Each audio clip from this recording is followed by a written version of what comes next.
This video is going to be on setting up and running cron jobs, also known as job schedulers or task schedulers.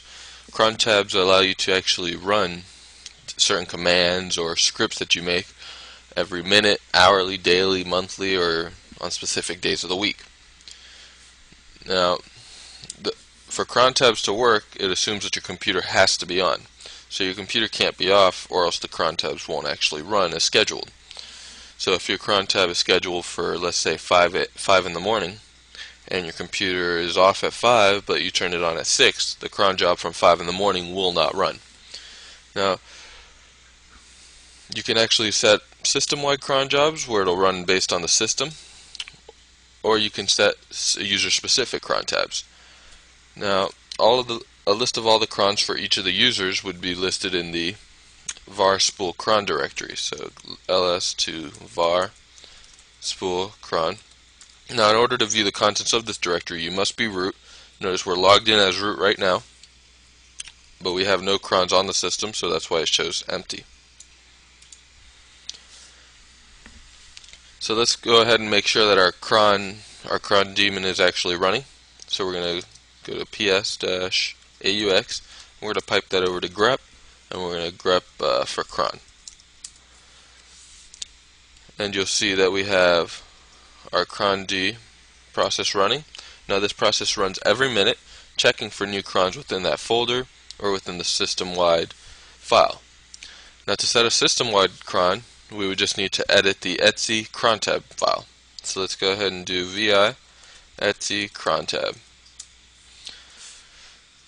Now notice how it also gives you a breakdown of the different parameters that you can use as far as time. So in order to set a cron here, all we would have to do is define each of these units of time, followed by the username that we want to apply this cron to, followed by the command or script that we're trying to run. So let's go ahead and try to set up a cron tab here. So we're going to go into insert mode, and let's put a comment. So you can put a comment by adding a pound symbol at the beginning of your line. And we'll say testing crons. Now in your system you might want to be a little more descriptive of what those crons are, and it's always good form to actually set comments in your crons or scripts or whatever you're actually developing or making changes to. So let's go ahead and create a cron as the root user. So we'll go ahead and start by defining each of these units of time. First is the minute. Now we can say from 0 to 59, which would give you the 60 minutes for the hour. Now you would just do that by defining the minute, and then you would space, define the hour, space, define the month, the day of the month, then the month, and then the day of the week. Now you could also use a wildcard or asterisk, which would allow it to run every minute or every hour, depending on where you put the asterisk. So let's go ahead and do every minute of every hour for every day of the month, for every month, for every day of the week. So we put an asterisk for each of those units of time. And now we need to follow it by a username. So let's go ahead and just say it's for root. And let's go ahead and supply it the command. So now one thing you need to know is you don't always have to, but it's a good habit to define the full path of the command. So let's go ahead and press the escape key. We're going to type colon, exclamation point. So also people call it bang or shebang. And then let's go ahead and follow by which. And let's use the uptime command. So which uptime? So you'll see it's located in the user bin uptime. Now what I did here was I was able to stay within my Vim program and run an actual Linux command that will give me the path to the specified application or utility that I requested. So let's go ahead and press enter. So I'm back in Vim. So just so you guys see that again, I pressed escape, colon, the bang symbol. Then I type the command that I want to run, which is which, and then uptime, and then it gives me the directory path right here. of user bin uptime. So let's go ahead and copy that. We're going to put a space here. Oh, let's get back in insert mode. Put space and paste that in. So now we're running uptime, and we're going to go ahead and do append redirection and add it into the root directory for uptime. Let's do system-wide.txt. I'm going to exit this, save it, and now that we did that, our cron is going to run every minute. So let's just do ls. You'll see that we currently do not have a file here. Run the date utility, and you'll see if you give it about another 45 seconds, we should have a file automatically created. Now if we want to watch that date command, let's say real time, we can use the watch utility followed by n for a number of seconds, let's say 1 second, followed by the command you want to run.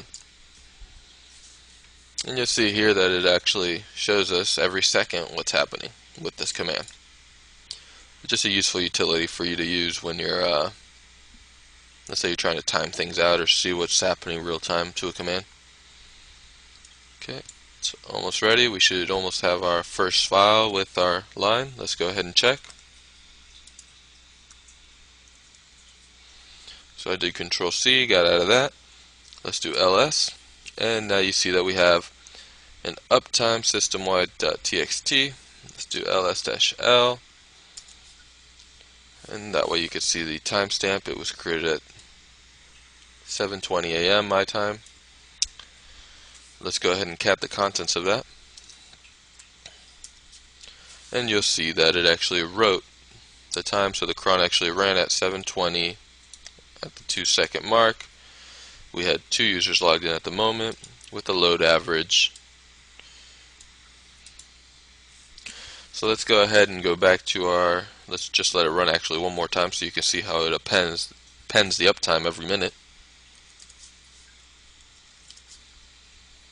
Alright, give it another couple seconds. One more second, and then it should run.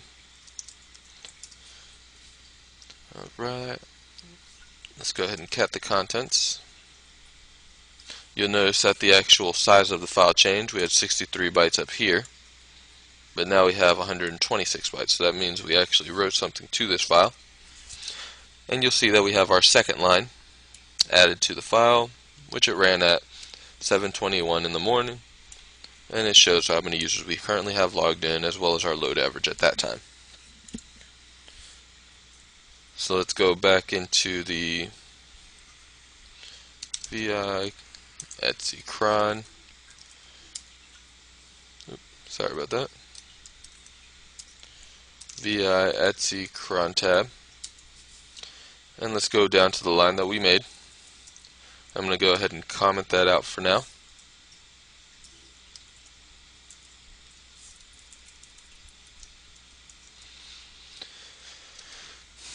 And let's go ahead and create user-specific crons. So now, in order to create the user-specific cron, Linux has provided a utility called CronTab. Now, if you type CronTab by itself, it won't do anything. It's expecting a command. So let's do CronTab -help, and you'll see it gives you the available options that you can use.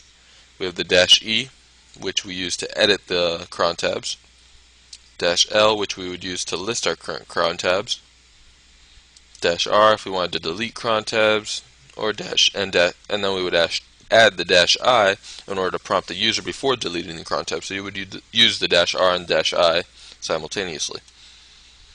And then we'd also have the -s, which is for SE Linux. So let's go ahead and check to see if us as the current user root have any cron tabs enabled. So we could do CronTab -l. Not supplying a u. Now you could also supply a -u.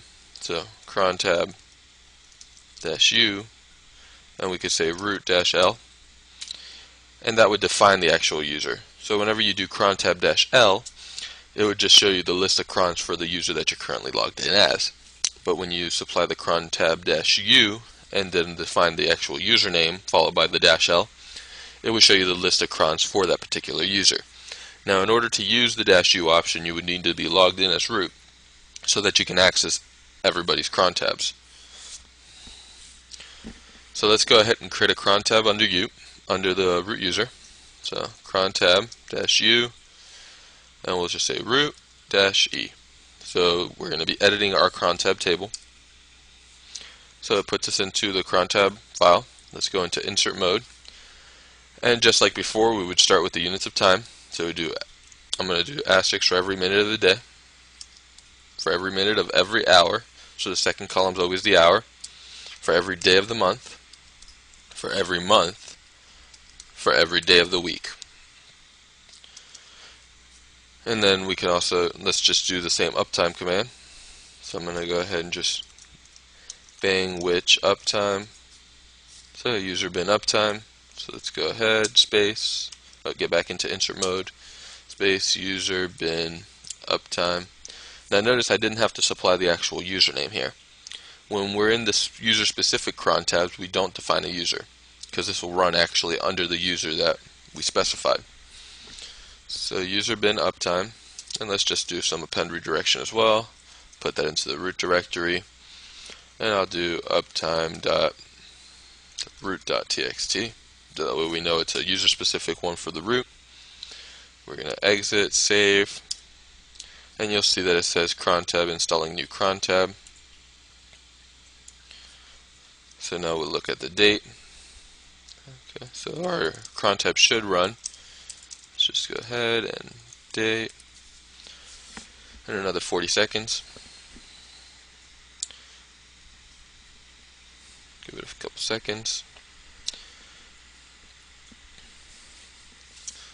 We're going to go ahead and look at let's get out of this in the meantime.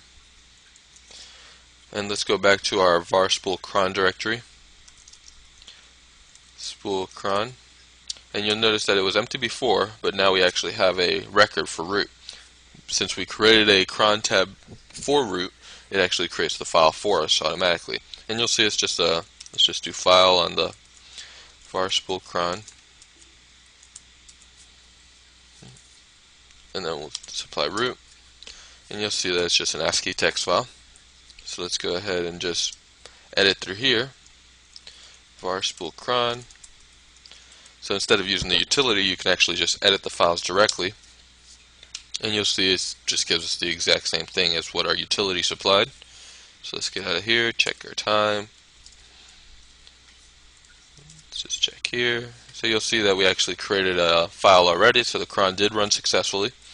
So if we cat the contents of uptime.root.txt, you'll see that it ran at 7:26 a.m. and which supplied all the uptime details such as load average and how many users we have logged in.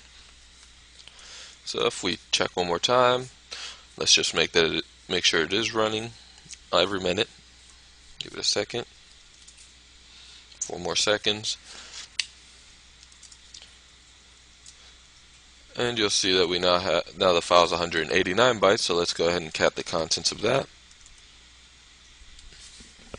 And you'll see that it actually worked. We now added another line to our cron file that gave us the uptime information as well. Now there's one more thing regarding crons that you would need to know, which is we have two files, cron.allow and cron.deny. Now these two files actually allow you to restrict cron access to particular users. So let's go ahead and we'll just go ls etc cron, and let's just etc everything that starts with a C. Ls, let's be a little more specific. And you see we have these cron daily files, cron hourly, cron monthly, cron weekly. But the two files that we need for cron.allow and cron.deny aren't there. So on this setup in CentOS 6, it doesn't automatically create the files for you. But it will recognize it if you do create the files yourselves.